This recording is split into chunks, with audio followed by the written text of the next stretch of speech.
Video like जरूर कर लीजिए और ऐसे वीडियो लगातार फ्री में पाने के लिए चैनल को तुरंत सब्सक्राइब कर लीजिए और बेल आइकन को जरूर टैप कर लीजिए ताकि आगे भी सारे वीडियो आपको मिलते रहे। यूट्यूब में फॉलो करते हैं तो प्लीज ये वाला फ्री टेलीग्राम चैनल जरूर ज्वाइन कर लीजिएगा। सारे नोटिफिकेशन सारे अपडेट यहीं पे आते हैं, ध्यान रखिए। हेलो दोस्तों, एग्जाम प्रिपरेशन में मैं प्रियंका एक बार फिर से आप सभी का स्वागत करती हूँ।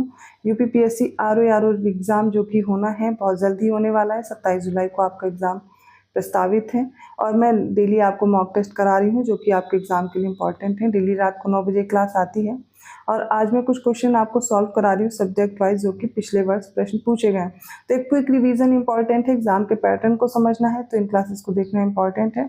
यहाँ पर मैंने इतिहास के मोस्ट इंपॉर्टेंट क्वेश्चन लिए हुए हैं। प्री प्लस मेंस में जो पूछे जाते हैं प्रश्न उनको ले ही लिया, उसके साथ में आप देखेंगे और कौन से एग्जाम में प्रश्न पूछे जा सकते हैं वो उनका भी कलेक्शन आपको मिल जाएगा। तो क्लासेस ध्यान से देखिए, यहाँ पर जो प्रश्न आपके लिए गए हैं वो PYQ बेस्ड है, ठीक है। PCS के लिए भी इंपॉर्टेंट है, लेकिन जो बच्चे RO का एग्जाम टारगेट कर रहे हैं उनके लिए खासकर ये सीरीज मैंने स्टार्ट की है। तो सब्जेक्ट वाइज तो देख ही रहे हैं, साथ में आपके फुल लेंथ मॉक टेस्ट भी चलते रहेंगे। अगर आप न्यू हैं चैनल पर तो डेली दोपहर 1 बजे GS की क्लास आती है, रात को 9 बजे प्रैक्टिस सीरीज चल रही है। साथ में कुछ शॉर्ट क्वेश्चंस आते हैं जो कि आपके शॉर्ट वीडियो में कवर किए जाते हैं। जो भी बच्चे पेड कोर्स में इंटरेस्टेड हैं, जिन्हें टेस्ट ज्वाइन करना है, फुल लेंथ मॉक टेस्ट चाहिए, टेस्ट सीरीज आपको सारी एक साथ मिल जाएंगी, या कंप्लीट कोर्स भी ज्वाइन कर सकते हैं RO के लिए। डिस्क्रिप्शन बॉक्स में मैंने नंबर प्रोवाइड किया, आप उन पर कॉल या मैसेज करके इन्फॉर्मेशन ले सकते हैं, जिसमें आपको एग्जाम ओरिएंटेड टेस्ट सीरीज दी जा रही। डेली प्रैक्टिस कर पाओगे, उसका एक्सप्लेनेशन आपको डिटेल में दिया जाएगा, जिससे उनसे रिलेटेड और भी कोई प्रश्न बनते हैं तो आप आसानी से हल कर पाएंगे। कंटेंट में आपको देखना है कि आपकी सब्जेक्ट वाइज सारी क्लासेस अवेलेबल हैं, सारे सब्जेक्ट भी कंप्लीट हो जाएंगे और आपकी प्रैक्टिस भी अच्छे से हो जाएगी। चाहे करंट अफेयर हो, GS हो, हिंदी हो, कुछ भी हो, आपको कहीं और से पढ़ने की ज़रूरत नहीं, सिर्फ इतना कंप्लीट करेंगे आपका कंप्लीट हो जाएगा कोर्स, ठीक है, सिलेक्शन ले पाएंगे। तो कोर्स से रिलेटेड छोटी सी जानकारी थी। चलिए आज की क्लास स्टार्ट करते हैं। तो पहला प्रश्न, अफगानिस्तान पर आधिपत्य के समय बाबर को किसने भारत पर आक्रमण करने के लिए निमंत्रण दिया था? उस्ताद अली, मुस्तफ़ा, दौलत खान या हसन खान? तो अफगानिस्तान पर आधिपत्य के समय बाबर को भारत पर आक्रमण के लिए निमंत्रण किया था, ऑप्शन सी करेक्ट होगा, दौलत खान ने। सेकंड क्वेश्चन है, लिस्ट 1 को लिस्ट 2 से मैच करना है। एक तरफ बुक्स है और उनके ऑथर्स दिए गए हैं। बुक्स में रास पंचाध्यायी है, चैतन्य भागवत है, चैतन्य मंगल है और भक्ति रत्नाकर है। लेखन में वृंदावन दास है, जयनंदा है, नंददास है और नरहरि चक्रवर्ती हैं। चलिए इसको मैच करते हैं। सबसे पहले बात करते हैं रास पंचाध्यायी, इनके लेखक है नंददास, ठीक है। और चैतन्य भागवत के हैं वृंदावन दास, चैतन्य मंगल के हैं जयनंदा और भक्ति रत्नाकर के, माफ कीजिएगा, ये है नरहरि चक्रवर्ती। ए का हो जाएगा 3, बी का 1, सी का 2 और डी का 4 है। Right answer option C. Third question है, तीनों गोलमेज सम्मेलनों में भाग लेने वाले भारतीय निम्नलिखित नेताओं में से कौन से थे? महात्मा गांधी, ऑप्शन बी है BS पुंजे, ऑप्शन सी है डॉक्टर भीमराव अम्बेडकर और ऑप्शन डी है CY चिंतामणि। इसका राइट आंसर होगा option C, doctor Bhimrao Ambedkar. इन्होंने तीनों गोलमेज सम्मेलन में भाग लिया था, ठीक है। और गांधी जी ने सिर्फ द्वितीय गोलमेज सम्मेलन में भाग लिया था, यह कांग्रेस के एकमात्र प्रतिनिधि के रूप में गए थे, ठीक है। तो याद रखना ऑप्शन सी यहाँ पर करेक्ट होगा। फोर्थ क्वेश्चन है, मंदसौर प्रशस्ति किस शासक को उपलब्धियों का विवरण प्रस्तुत करता है? मंदसौर प्रशस्ति में बताना है किस शासक की उपलब्धि वर्णित है। ऑप्शन ए है स्कंदगुप्त, ऑप्शन बी है चंद्रगुप्त द्वितीय, ऑप्शन सी है रामगुप्त और ऑप्शन डी है कुमारगुप्त प्रथम। इसका राइट आंसर होगा ऑप्शन डी, कुमारगुप्त प्रथम। फिफ्थ क्वेश्चन है, शेरशाह सूरी के संदर्भ में निम्नलिखित में से कौन सा या कौन से कथन सही हैं? पहला कथन है, वह एक शानदार प्रशासनिक व्यवस्था के निर्माता थे।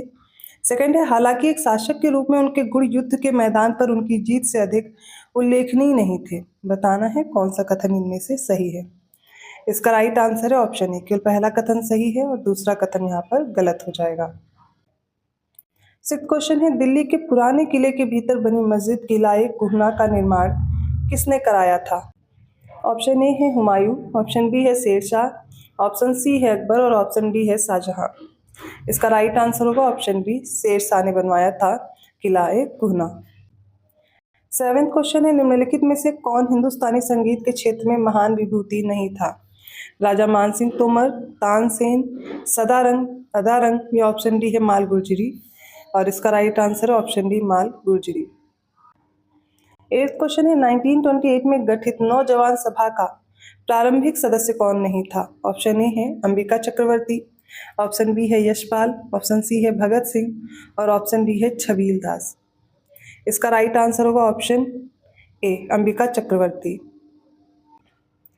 9th क्वेश्चन में लिस्ट 1 को लिस्ट 2 से मैच करना है। एक तरफ लोकेशन दी गई है और दूसरी तरफ उनसे संबंधित तीर्थंकर दिए गए हैं, जैसे कि श्रावस्ती, काकंदी, अयोध्या और पबोसा। अब इनसे संबंधित कौन कौन से तीर्थंकर दिए गए हैं? ऋषभनाथ, पद्म प्रभु, सुविधानाथ और संभवनाथ। इनको हम लोग मैच करेंगे। तो श्रावस्ती से संबंधित थे संभवनाथ, काकंदी से सुविधानाथ, अयोध्या से ऋषभनाथ और पबोसा से पद्म प्रभु। 4, 3, 1, 2 राइट आंसर है, ऑप्शन सी करेक्ट होगा। 10th क्वेश्चन है 1809 में राजा राम मोहन राय ने अपनी प्रसिद्ध पुस्तक गिफ्ट टू मोनोथीस्ट निम्नलिखित में से किस भाषा में लिखी थी? अंग्रेजी, उर्दू, फारसी या बंगाली? राइट आंसर हो जाएगा ऑप्शन सी फारसी में लिखी थी। 11th क्वेश्चन है लिस्ट 1 को लिस्ट 2 से मैच करना। एक तरफ एम्परर है और दीवान दिए गए हैं। अकबर, जहांगीर, शाहजहां और औरंगजेब के समय पर कौन से दीवान थे? जैसे कि गियास बेग, एतमादुद्दौला, असद खान, मुजफ्फर खान या शादुल्ला खान। इनको हम लोग अब मैच करेंगे। सबसे पहले बात करते हैं तो अकबर के समय जो दीवान था वो था मुजफ्फर खान। जहांगीर के समय पर था गियास बेग, एतमादुद्दौला। शाहजहां के समय पर था सादुल्ला खान और औरंगजेब के समय था असद खान। राइट आंसर होगा ऑप्शन ए का 3 है, बी का 1, सी का 4 और डी का 2 है। Right answer option D. 12th question है एक कथन है, दूसरा उसका कारण है और बताना इनमें से कौन सा ऑप्शन करेक्ट है। कथन है कांग्रेस ने साइमन कमीशन का बहिष्कार किया था। अब इसका कारण दिया गया क्योंकि साइमन कमीशन में एक भी सदस्य भारतीय नहीं था और इसका राइट आंसर होगा ऑप्शन ए, क्योंकि कथन और कारण दोनों सही है। कारण कथन की सही व्याख्या भी कर रहा है क्योंकि साइमन कमीशन का इसीलिए विरोध किया गया था कि एक भी सदस्य उसमें भारतीय नहीं था। 13th क्वेश्चन है 1817 में डेविड हेयर द्वारा प्रसिद्ध हिंदू कॉलेज की स्थापना की गई थी। ये कहाँ की गई थी? आगरा में, कलकत्ता में, पटना में या वाराणसी में? और इसका राइट आंसर होगा ऑप्शन बी कलकत्ता में। 14th क्वेश्चन है लिस्ट 1 को लिस्ट 2 से मैच करेंगे। एक तरफ मॉन्यूमेंट्स हैं, दूसरी तरफ उनके बिल्डर्स दिए गए हैं और स्मारक पे अटाला देवी मस्जिद है, छोटा सोना मस्जिद है, कदम रसूल है, अदीना मस्जिद है और अदीना मस्जिद और पांडवा में है। बिल्डर्स में देखेंगे नुसरत शाह हैं, इब्राहिम शाह शर्की हैं, सिकंदर शाह और वली मोहम्मद हैं। इनको हम लोग मैच करेंगे। सबसे पहले देखते हैं अटाला देवी मस्जिद, इसके निर्माता कौन है? तो इसके निर्माता है इब्राहिम शाह शर्की। छोटा सोना मस्जिद, इसके निर्माता है वली मोहम्मद। कदम रसूल के हैं नुसरत शाह और अदीना मस्जिद जो कि पांडवा में है, इसके हैं सिकंदर शाह। 2, 4, 1, 3 राइट आंसर क्या होगा? Option B. 15th क्वेश्चन है निम्नलिखित घटनाओं पर विचार करें और उनको कालानुक्रम में व्यवस्थित करें। पहला है अम्बेर की राजकुमारी से अकबर का विवाह, सेकंड है तुकारोई का युद्ध, थर्ड है मालवा पर मुगल आक्रमण और फोर्थ है उड़ीसा पर कररानी की विजय। तो सबसे पहले इन सब की हम लोग डेट देखेंगे। जैसे कि अम्बेर की राजकुमारी से अकबर का जो विवाह था वो 1562 में हुआ था। ठीक है। तुकारोई का युद्ध हुआ था 1575 में। क्लियर। मालवा पर मुगल का जो आक्रमण है वो हुआ था 1561 में। फिर उड़ीसा पर कररानी की जो विजय हुई थी वो हुई थी 1568 में। अगर इस प्रकार हम लोग देखेंगे, इसका राइट आंसर क्या होगा? सबसे पहले मालवा पर मुगल आक्रमण, उसके बाद अम्बेर की राजकुमारी से अकबर का विवाह, नेक्स्ट हो जाएगा इसके बाद उड़ीसा पर कररानी की विजय और फिर हो जाएगा तुकरोई का युद्ध। ऑप्शन डी करेक्ट है। ठीक है। 16वां प्रश्न है निम्नलिखित में से कौन स्वाधीनता पूर्व भारत का राष्ट्रवादी कवि नहीं था? रंगलाल, नवीन चंद्र सेन, हेमचंद्र बनर्जी या शिव कुमार बटालवी? इसका राइट आंसर होगा ऑप्शन डी शिव कुमार बटालवी नहीं थे। 17th क्वेश्चन है नटराज नृत्य के भगवान की मूर्ति के संदर्भ में निम्नलिखित में से कौन सा या कौन से कथन सही हैं? पहला कथन है यह मूर्ति नृत्य करते हुए 4 हाथों वाले शिव का प्रतिनिधित्व करती है। सेकंड, अपने दाएं कान में वह एक पुरुष का कुंडल पहने और बाएं में एक महिला का। बताइए कौन से ऑप्शन करेक्ट होंगे? और राइट आंसर होगा ऑप्शन सी, दोनों स्टेटमेंट सही हैं। 18th क्वेश्चन है निम्नलिखित में से कौन सा सही सुमेलित नहीं है? एक तरफ फॉरेनर्स हैं और उनका विजिटिंग ईयर दिया गया है इंडिया में। सबसे पहले फायान है जिनका समय है 399 से 414 ईस्वी के बीच ही भारत आए। नेक्स्ट है ह्वेनसांग जो 629 to 645 AD के बीच है। इत्सिन 679 to 695 और ऑप्शन डी अल मसूदी आए 957 AD में। इनमें से कोई एक है जो इनकरेक्ट है, बाकी सारे करेक्ट हैं, और वो हो जाएगा ऑप्शन सी। इत्सिंग जब भारत में आए वो समय था 671 टू 695। तो यहाँ पे गलती क्या है, बस इसी में है, बाकी सारे करेक्ट है। 19th क्वेश्चन है, निम्नलिखित में से किस राजा या किन राजाओं को जनता द्वारा प्रत्यक्ष रूप से चुना गया था, डायरेक्टली इलेक्ट किए गए थे? हर्षवर्धन, गोपाल, यशोवर्मन, नंदीवर्मन, पल्लव मल्ल में से बताना है। इसका राइट आंसर होगा ऑप्शन सी। इसमें से जो गोपाल और यशोवर्मन है, गोपाल हो गए और नंदीवर्मन पल्लव वर्मन, ठीक है, इनको याद रखिएगा, ऑप्शन सी करेक्ट है, 2 और 4। 20वां प्रश्न है, निम्नलिखित में से दिल्ली सल्तनत के किस सुल्तान के शासन काल में शाही महलों में हिंदू देवी देवताओं की पूजा होती थी? कुतुबुद्दीन मुबारक खिलजी, नासिरुद्दीन महमूद, नासिरुद्दीन खुसरो शाह या फिर अलाउद्दीन मसूद शाह? इसका right answer option C, Nasiruddin Khusro Shah के समय पर। 21वां प्रश्न है, निम्नलिखित में से किस सुल्तान ने साम्राज्य की सीमाओं की सुरक्षा हेतु एक विशेष सेना को नियुक्त किया था? इल्तुतमिश ने, नासिरुद्दीन महमूद ने, बलबन ने, अलाउद्दीन खिलजी ने?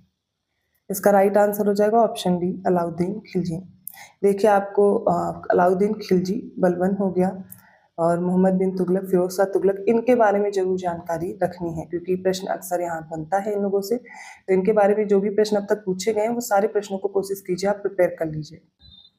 मुगल बादशाह द्वारा नियुक्त बंगाल का अंतिम सूबेदार कौन था? मुर्शीद कुली खां, सरफराज खां, सुजाउद्दीन मोहम्मद खां या फिर अलीवर्दी खां? इसका राइट आंसर होगा option A, Murshid Quli Khan. 23rd question है, निम्नलिखित में से किसे गुरु नानक ने अपना उत्तराधिकारी घोषित किया था? बाला, लहना, मर्दाना या श्रीचंद? इसका राइट आंसर हो जाएगा ऑप्शन बी, लहना को। देखिए गुरु नानक जी का जन्म हुआ था 1469 में और 1539 में इनकी मृत्यु हुई थी, ठीक है। इनका जन्म तलवंडी में हुआ था, और ये सिखों के जो 10 गुरु हुए हैं उनमें पहले गुरु माने जाते हैं, और जो इन्होंने नानक पंथ भी चलाया था, याद रखिएगा। इनके शिष्य थे जो कि लहना थे, यही इनके उत्तराधिकारी बनते हैं, और इनको गुरु अंगद के नाम से जाना जाता है, दूसरे गुरु थे। तो अगर क्रम याद करना है 10 गुरु के नाम, तो गुरु नानक हैं, अंगद हैं, उसके बाद अमरदास, रामदास, अर्जुन देव, हरगोविंद, हर राय, हरकिशन और तेग बहादुर, और लास्ट है गुरु गोविंद सिंह। 24th क्वेश्चन है, निम्नलिखित में से कौन भारत आने वाले यात्री में पुर्तगाल से नहीं था? दुआर्ट बारबोसा, डोमिंगो पायस, पीटर मुंडी या फर्नाओ नूनीज? इसमें से पीटर मुंडी नहीं था, बाकी सारे पुर्तगाली थे। 25th क्वेश्चन है, निम्नलिखित घटनाओं पर विचार कीजिए और कालानुक्रम में व्यवस्थित कीजिए। लाला हरदयाल द्वारा गदर पार्टी की स्थापना, गोपाल कृष्ण गोखले द्वारा सर्वेंट्स ऑफ इंडिया सोसाइटी की स्थापना, हिक्की के बंगाल जो गजट है उसका प्रकाशन, और सर विलियम जोन्स द्वारा बंगाल एशियाटिक सोसाइटी की स्थापना। तो देखिए सबसे पहले लाला हरदयाल द्वारा जो गदर पार्टी की स्थापना हुई 1913, गोपाल कृष्ण गोखले द्वारा सर्वेंट्स ऑफ इंडिया सोसाइटी की स्थापना 1905, बंगाल गजट का प्रकाशन ये हुआ था 1780 में, ठीक है। जेम्स ऑगस्टस हिक्की के द्वारा बंगाल गजट का प्रकाशन हुआ था। फिर अगला आ जाता है सर विलियम जोन्स द्वारा बंगाल एशियाटिक सोसाइटी की स्थापना, तो ये हो जाएगा 1784, ठीक है। अब देखते हैं कौन सा ऑप्शन करेक्ट होगा। तो इसको अरेंज करेंगे, सबसे पहले 1780 में, तो 3 हो जाएगा, 3 4 2 1, ऑप्शन बी करेक्ट है। तो आज हमने ये 25 क्वेश्चन कंप्लीट किए हैं सेट में। आगे के क्वेश्चन हम लोग अगले वीडियो में देखेंगे। वीडियो अच्छा लगा तो प्लीज़ लाइक करना मत भूलिए, चैनल को सब्सक्राइब कर लीजिए और लोगों को शेयर भी करते रहिए। और यहाँ पर पेड कोर्स के लिए आपको नंबर्स अवेलेबल कराए गए हैं, आप इन नंबर्स पर कॉल या मैसेज करके अपने कोर्स को ज्वाइन कर सकते हैं। कोर्स के बारे में मैंने डिटेल आपको पहले भी बता दी है। अगर आप सिलेक्शन लेना चाहते हैं तो स्टडी फॉर सिविल सर्विसेज का कोर्स ज्वाइन कर सकते हैं। ऐसे ही मोस्ट इंपॉर्टेंट क्वेश्चंस के साथ मैं मिलती हूँ नेक्स्ट क्लास में, तब तक के लिए धन्यवाद।